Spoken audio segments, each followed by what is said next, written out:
Oke, selanjutnya kita masuk pada bahasan tentang epistemologi, ya. Akan saya tunjukkan dulu sebagai pengantar awal untuk memahami epistemologi.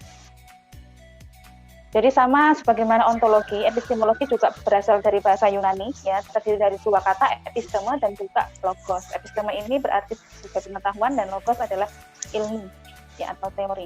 Kemudian epistemologi ini diungkapkan memang dia sebagai the branch of philosophy atau cabang filsafat, ya, yang memang banyak menginvestigate the origin and structure, method and validity of knowledge. Jadi memang mencoba untuk menginvestigasi lebih lanjut tentang sumber, ya, struktur, metode dan juga validitas akan filsafat.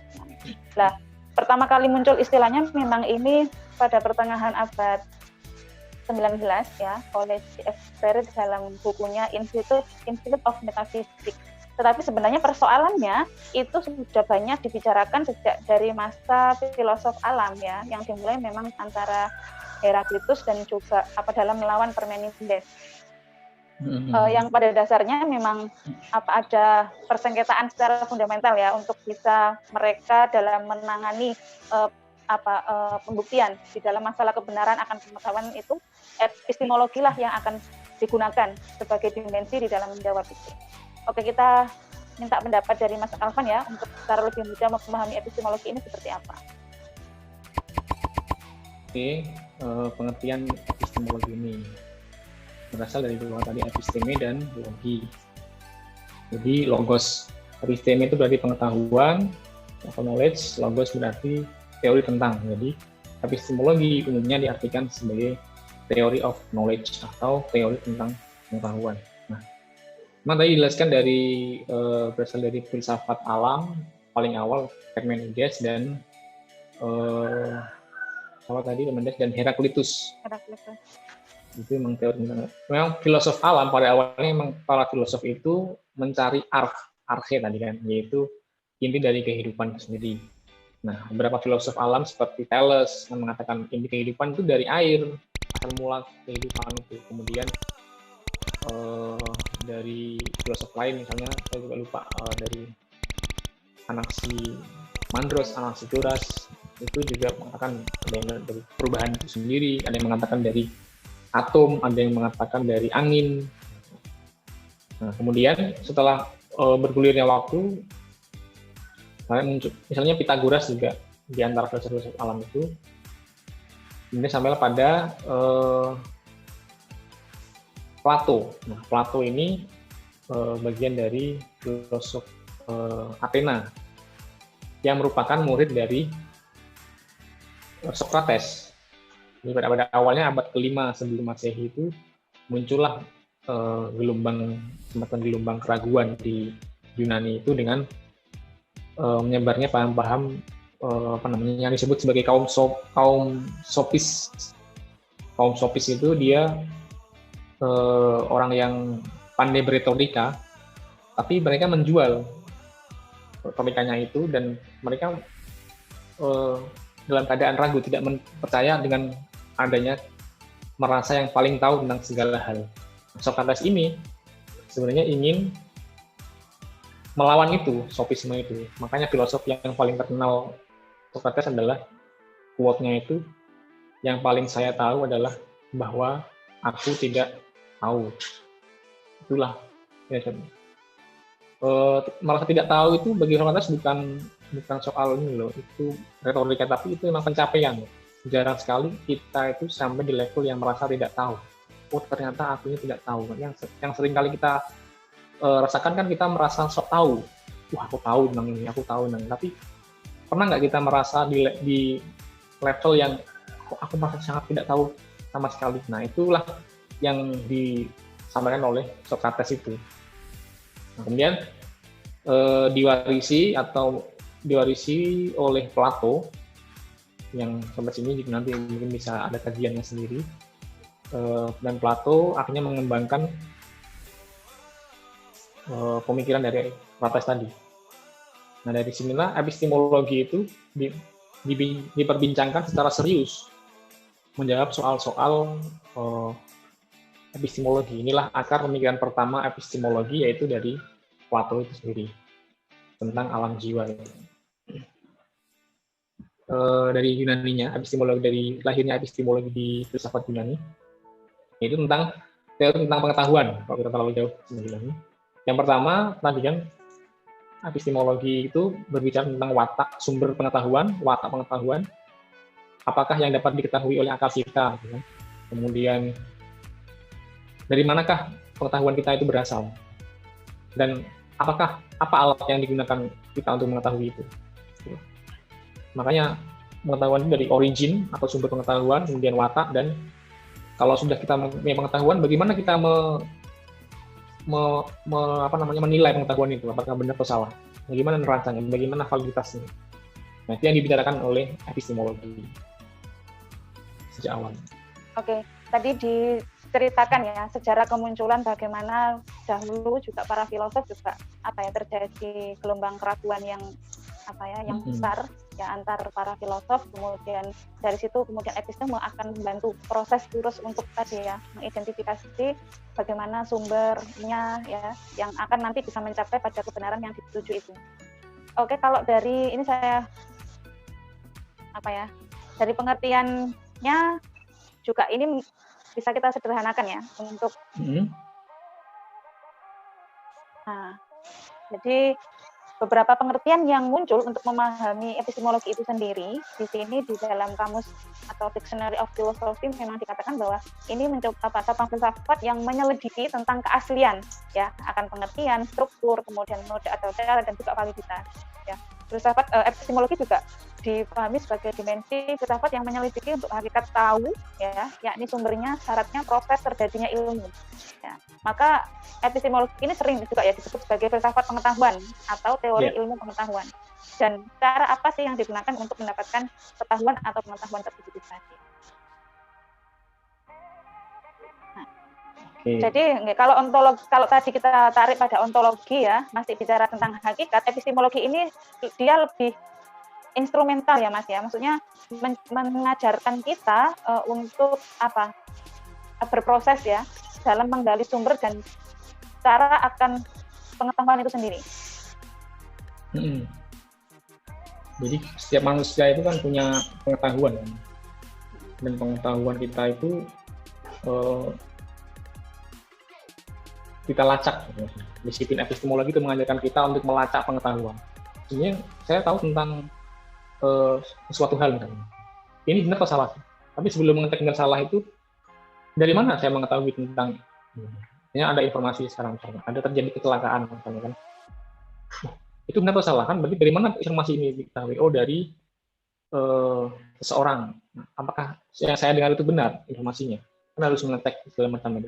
Itulah dari bagian dari epistemologi. Misalnya kalau kita pakai aliran misalnya yang paling klasik, aliran rasionalisme dan empirisme gitu kan. Misalnya kalau rasionalisme itu ya kita kalau melihat bahwa mata itu, indera mata itu tidak bisa dijadikan sebagai validitas pengetahuan. Misalnya karena mata sering salah, maka kita tidak percaya lagi terhadap mata, karena mata sering menipu. Saya melihat ada di jalan raya itu ada airnya. Ternyata setelah kita dekati, ternyata itu hanya fata morgana kan. Oh, berarti mata kita menipu. Kita melihat tongkat yang di air itu tongkatnya bengkok. Padahal kan kalau ditarik tongkatnya itu lurus padahal. Nah, itu juga tipuan mata. Apalagi kita melihat nih anak-anak senja, anak-anak itu indie, melihat senja itu kan yang bergerak mataharinya atau buminya sebenarnya, yang tenggelam ke dasar lautan misalnya. Kalau mata melihatnya yang bergerak adalah mataharinya kan tenggelam. Padahal menurut rasionalisme paham akal kita kan, yang bergerak melakukan rotasi adalah bumi. Buminya. Itu orang rasionalis menolak panca indera sebagai alat untuk pengetahuan itu. Sedangkan empirisme nggak harus mengetek langsung, harus melihat langsung baru percaya kan. Itu orang-orang empiris. Itu salah satu perdebatan lah antara pengetahuan melalui akal atau melalui panca indera. Itu tema klasik dari epistemologi. Secara umum ya.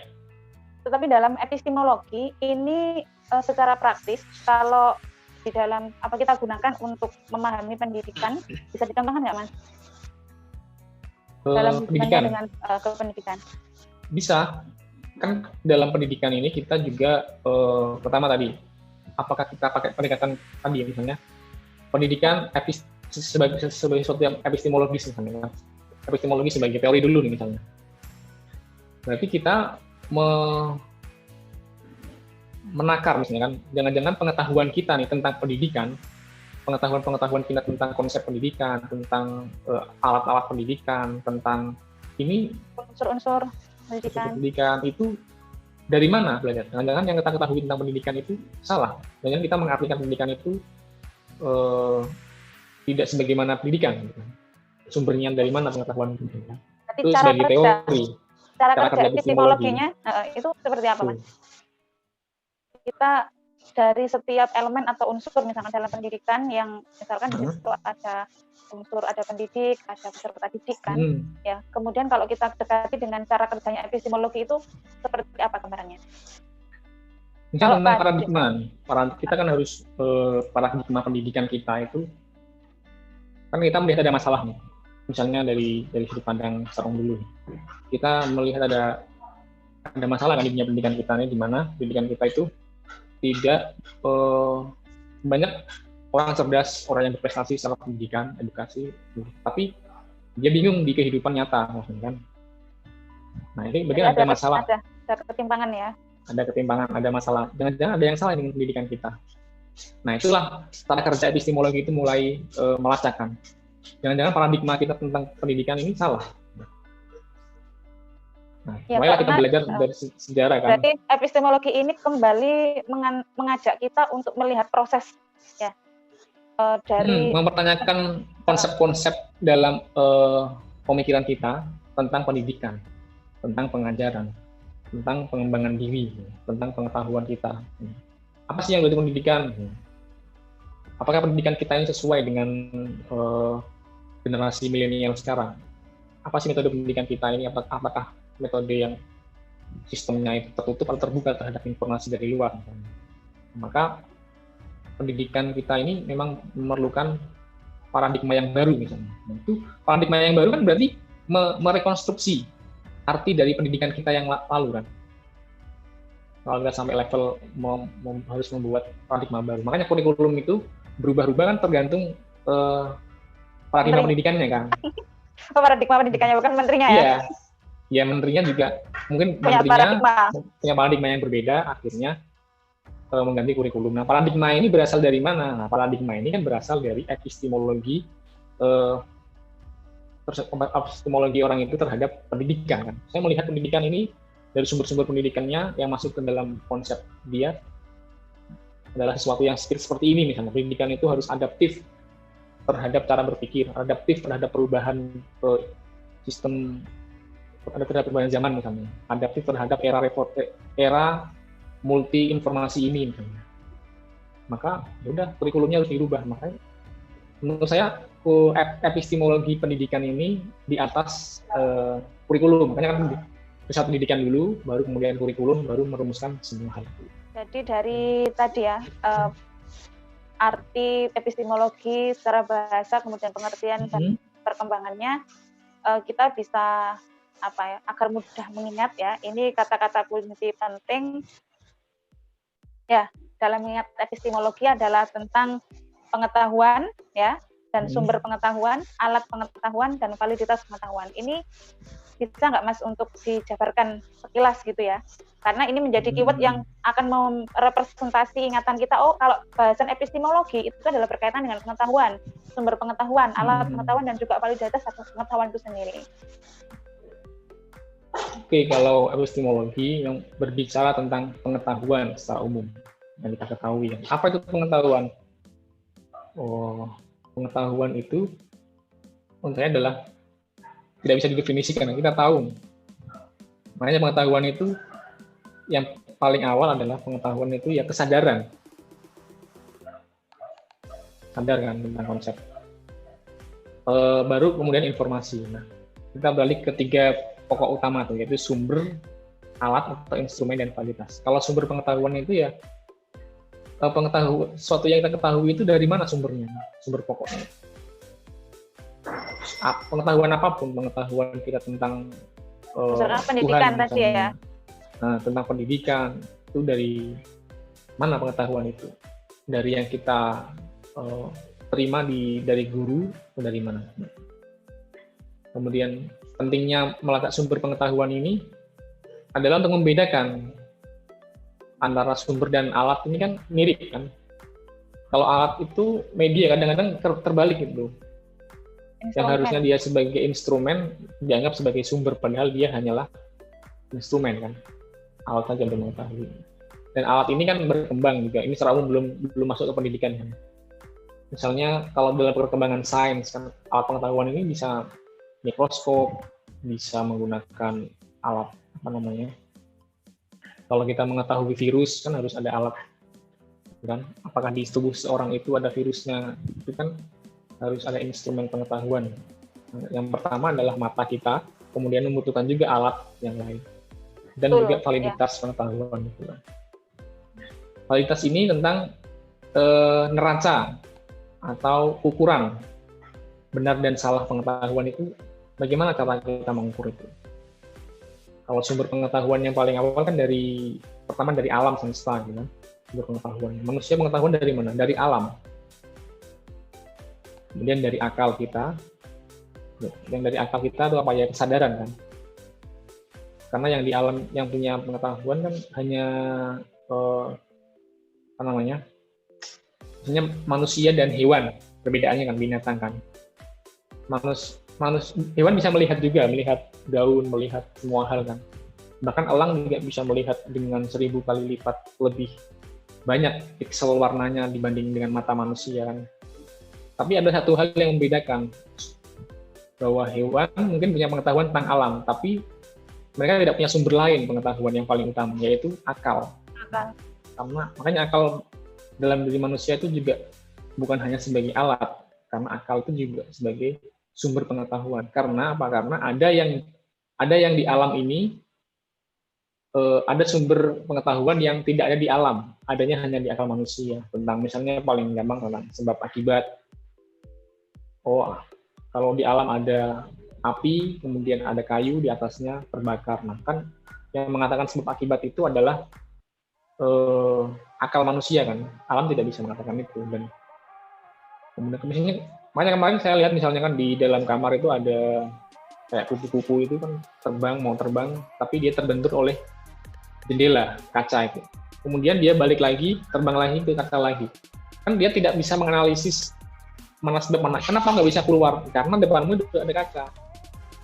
Berarti binatang itu tidak punya analisis sebab akibat kan. Ya itu aja terus dia sampai nanti ada terbuka sendiri. Itu pengetahuan secara umum tadi, sumber pengetahuan dari alam dan akal, kemudian instrumen pengetahuan secara umum panca indera, kemudian validitas itu ada di alam dan di akal manusia. Meskipun nanti pengetahuan kalau sudah masuk ke beberapa diskusi epistemologi dan aliran pasti kan sangat banyak beragam kan. Misalnya epistemologi Islam nanti ada diskusi tentang bayani, itu epistemologi orang Islam ya kan, Burhani dan Irfani, itu perkembangan selanjutnya. Tapi yang paling awal tentang pengetahuan secara umum itu sendiri. Itu pengetahuan secara umum belum dikaitkan dengan pendidikan. Jadi di dalam hubungannya dengan epistemologi di dalam pendidikan ini pembahasannya bisa kita kaitkan ya dengan mendalami kembali seluk-beluk dari pengetahuan akan pendidikan itu sendiri ya. Ya tadi digali sumber pendidikannya ya, kemudian metodenya seperti apa, unsur-unsurnya, kemudian sasaran dan juga macam-macam dari pendidikan itu. Sehingga memang epistemologi ini lebih diarahkan pada metode atau pendekatan yang dipakai untuk membangun dari pendidikan itu sendiri ya Mas.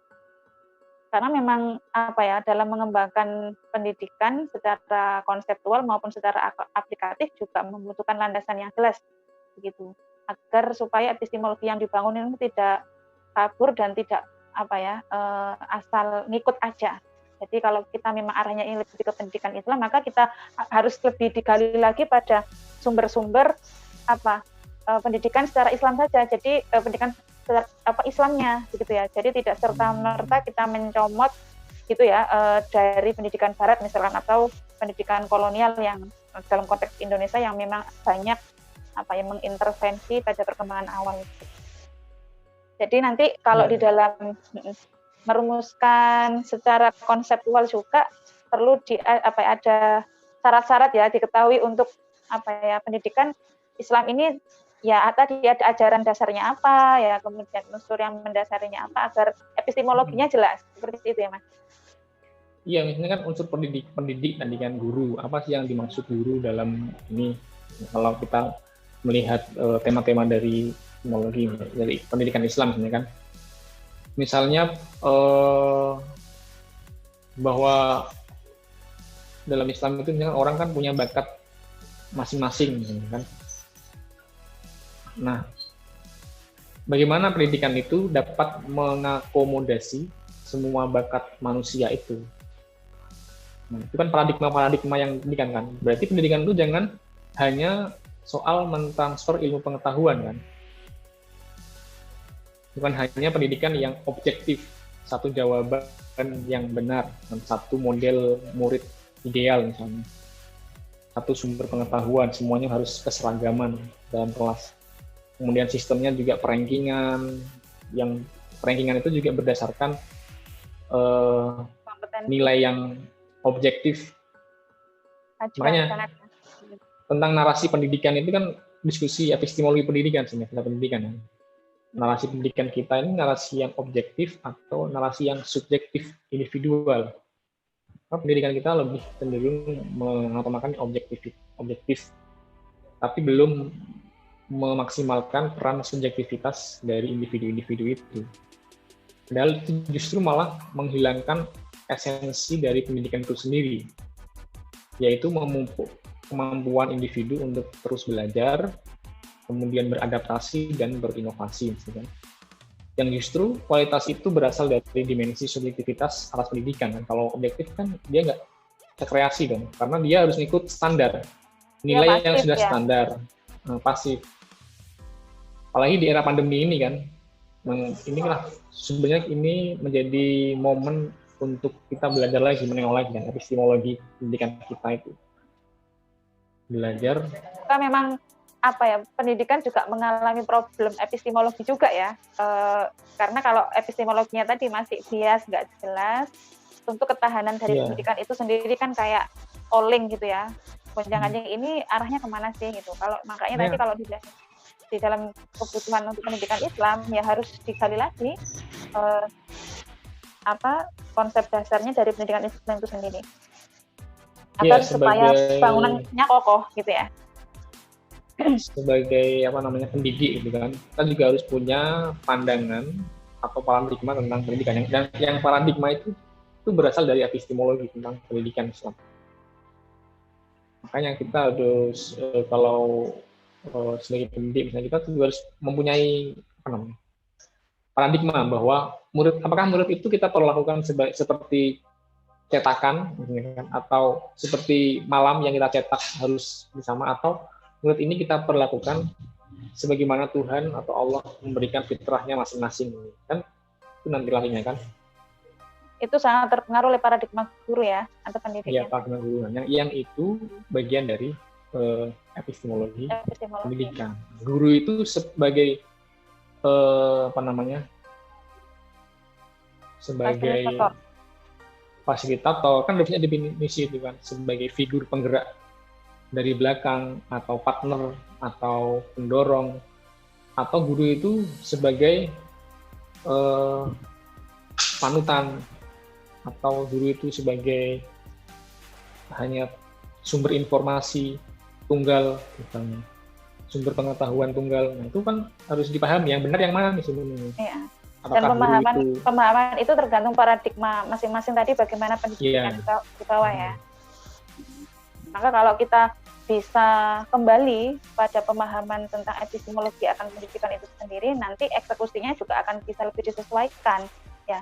Maka ya di dalam secara praktis, ketika kita secara praktis dan teknis di dalam proses pembelajaran itu dilakukan, paradigma personal dari sisi guru juga akan kelihatan sekali perbedaan, mana guru yang punya paradigma mungkin dia lebih terbuka ya, lebih open mind gitu ya, memahami konsep peserta didik itu seperti apa, pasti akan beda rasanya ya Mas ya, dengan yang memang memahami tadi bahwa ada miskonsepsi di dalam pemahaman hubungan atau relasi antara guru murid itu yang mau dibangun seperti apa. Ya, melalui epistemologi kan, ini hakikat tadi kan, hakikat guru itu apa, hakikat mengajar itu apa sih, hakikat ujian itu apa, apakah mengajar itu transfer pengetahuan, atau hakikat mengajar itu murid harus menghafal misalnya kan, harus tahu. Kemudian hakikat ujian, apakah ujian itu harus standar dan jawabannya hanya satu yang benar, tunggal gitu. Kan itu juga bagian dari ini kan, paradigma gurunya memahami paradigma hal-hal tadi ya. Makanya dalam filsafat pendidikan nanti kalau bisa langsung didiskusikan, kalau emang saya dulu hakikat ujian, hakikat guru, hakikat murid, kan menarik kalau kita mengambil pandangan dari pemikiran filsafat. Misalnya Plato, Socrates, misalnya kita mengambil contoh Socrates. Socrates itu kan prinsip mengajarnya unik. Iya Plato, Socrates itu kan dikenal sebagai orang yang bijaksana. Kebijaksanaannya terletak dia mengajar sesuatu itu bukan memberitahu sesuatu kan. Jadi ia tuh hanya mengartikan dirinya sebagai bidan. Bidan itu maksudnya adalah dia membantu saja proses individu itu melahirkan bayi pengetahuan itu. Jadi yang pengetahuan itu lahir dari individu masing-masing, dari muridnya masing-masing. Dia hanya membantu, menginstruksikan, menstimulus, mendorong. Kan tadi kan sama dengan ini, mendorong dari belakang, ayo semangat, ayo terus merangsang rasa ingin tahu murid-muridnya agar dapat melahirkan pengetahuan itu dari dirinya sendiri. Guru di sini harus pinter-pinter ya untuk bisa mengakomodir kondisi siswa atau peserta didiknya ya dengan beragam cara. Iya. Nah itu kalau belajar dari Socrates tadi kan, dia sebagai bidan karena ibunya adalah seorang bidan. Jadi yang kalau ada murid pandai itu bukan prestasi gurunya, yang paling utama adalah prestasi diri, karena yang melahirkan ilmunya adalah gurunya sendiri. Guru hanya sebagai bidan. Kalau bahasa sekarang tadi fasilitator ya, mungkin yang proporsional untuk fasilitator, konsultan gitu ya. Konsultor. Motivator, inovator. Oke, mungkin cukup gitu dulu Mas. Wes jam 5.